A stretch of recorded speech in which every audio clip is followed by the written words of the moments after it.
Magandang hapon mga kapobre. Dito kami sa lugar nila Ate Kamala. Mangungumusta kami sa mga anak nila at saka sa kanyang asawa.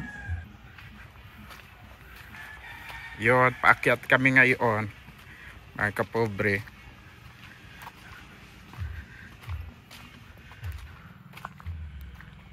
Medyo mataas lang talaga ang papunta dito sa kanila.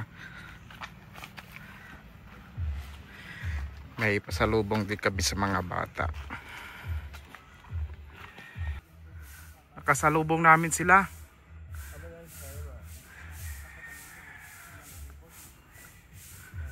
Sige. Saan ka nag-aigib?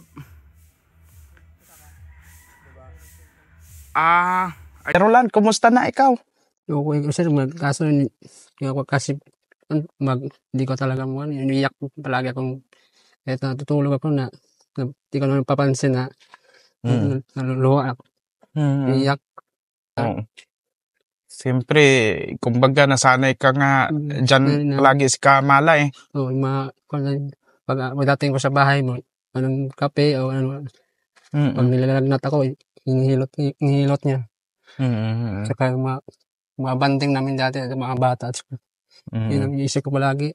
At saka ito, yung maglumaki siya, hanapin yung mama niya.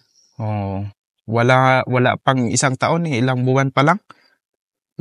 Wala pa, 3. November no? December, January. Magtatatlo pa lang po. Magtatatlong buwan pa lang. Sabi ko sa kapatid niya, parang di ko kayang kuhan sa atin, parang kung laging ganito eh, parang makakayanin. Kaya sabi niya sa akin, pagkatatag lang sabi ng baya ko ni si Kimot. Oo, nag-usap na kayo ni Kimot. Sila naman sir, nagtumawag sa akin, hindi ko nag-communication nung mula akong umuwi kami dito. Itong December, tumawag siya dito, pagkamusta sa akin at sa mga bata. Sa mga bata. Kumusta ang anak mo doon? Okay naman sir, lagi kami nag-video call. Ay, very good. Oo. Ano nga sila, parang nagpaliwanag sila na may nag-post yata sa Facebook nung napanood nila yung video ng mga statement mo noon. About doon sa natanggap na tulong. No? So, anong pag-uusap na ninyo? Okay na kayo? At least na liwanagan. Parang ano man lang pala yun. Parang miscommunication lang ninyo. Hindi ka nagtatanong sa kanila kasi. So, yun pala ang mga nangyari. So, at least okay ka. Okay man yung mga bata doon. Nagkaliwanagan na kayo? Opo, sir. Very good yan. Kasi sabi ko sa niya, kayo talaga ang magtutulungan. Makakuha ko ng pera, palagyan ko ng panyon doon. Makauwi ako mag-isa doon. Paayos, lagyan ko ng bubong yung Kamala. Doon sa lugar niya. Yung pansyon niya. Naglibingan. Hay, yung mga bata dito, kumusta nag-aaral? Si Santan? Yung isa, mga palaging hindi mo pumapasok. Sana doon sa trabaho. Hindi ko matuwan. Sa nagtrabaho ka ngayon? Oo, mahigit ng 1 month sir. Oo. Saan ka nagbalik, kasama mo? Hindi, dito sa pinagtrabaho ko dati sa engineer sa Raspet. Yung engineer, mission pilit engineer sa Banga. Oo. Very good yan. May trabaho ka, may pagkukunan ka ng mga yun, magawa yan sa Yatok, sa Banga, sa may tindahan, sa Mitchell. Oo. Yung project namin. Concern man lang yung mga tao. Kasi kumusta na yung yung anak mo? Last time na yung may sakit, pa-check up mo yon? May si Charmel pa. Pa-check up, tuloy-tuloy. Pag may konting ubo, pa-check up mo?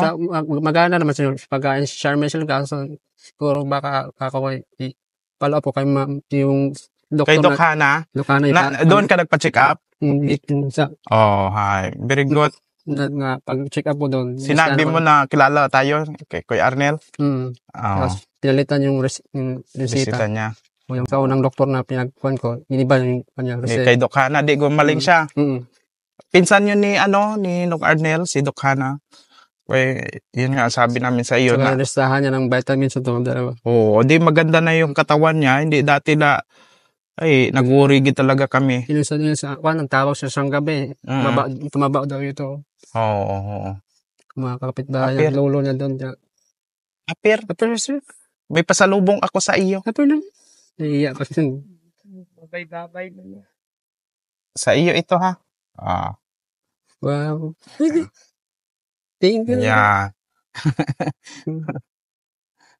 Ay nako, talaga ang talaga buhay ganyan lang talaga.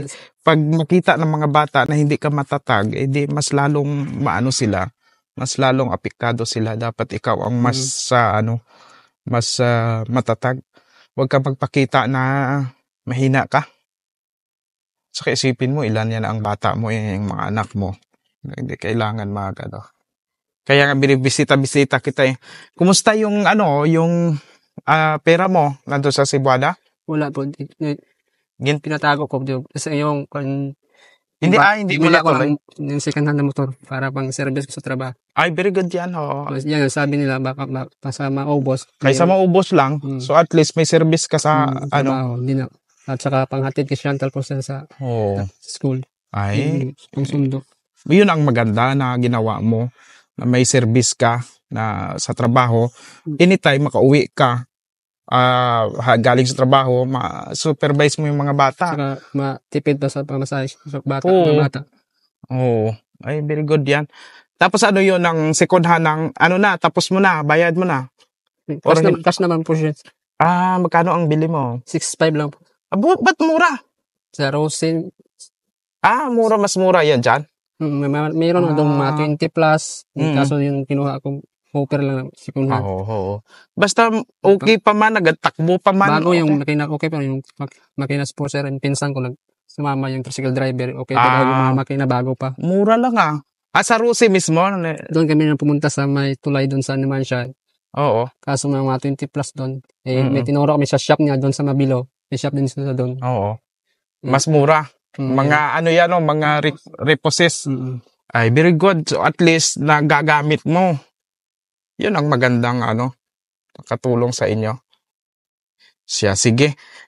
So, may message ka sa pamilya ni Ate Kamala? O lagi man kayo nag-uusap pero doon sa mga viewers na medyo nagalit doon sa pamilya ni Ate Kamala yan siyempre, pati sila nagdamdam din. Anong gusto mong sabihin sa kanila? Masabi ko lang po sir, hindi naman walang bayaw kung lang kami sa Nag-miscommunication lang, misunderstanding lang. Oo. So at least alam nila ngayon na ayos na kayo. Oo. Yung Facebook ni Ate Kamala, okay na, ikaw na nagagamit o siya? Hindi naman akong si Chantal po siya. Si Chantal, hindi na hindi na active. Siya, sige. So at least yan ang ating naayos natin yan. Kaya nga binalikan kita para mapakinggan din nila at malaman yung mga pangyayari. Wala nang okay na kami. Okay na. Magtulungan kayo, magtulungan. Yun naman ang importante. Kasi kayo talaga ang magtutulungan sa mga anak doon sila magpano na mag-aaway rin kami, wala rin walang mangyari. Kaya nga ako dito sa Pobreng Vlogger, kami ayaw din namin na nagpapaaway, di ba la? Mula noon, wala yan sa advokasya ko. Yung advocacy namin is to help.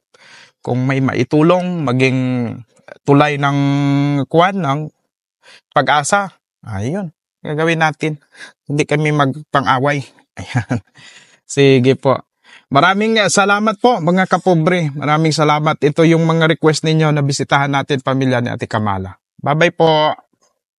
Bye-bye na, bye-bye. Bye-bye.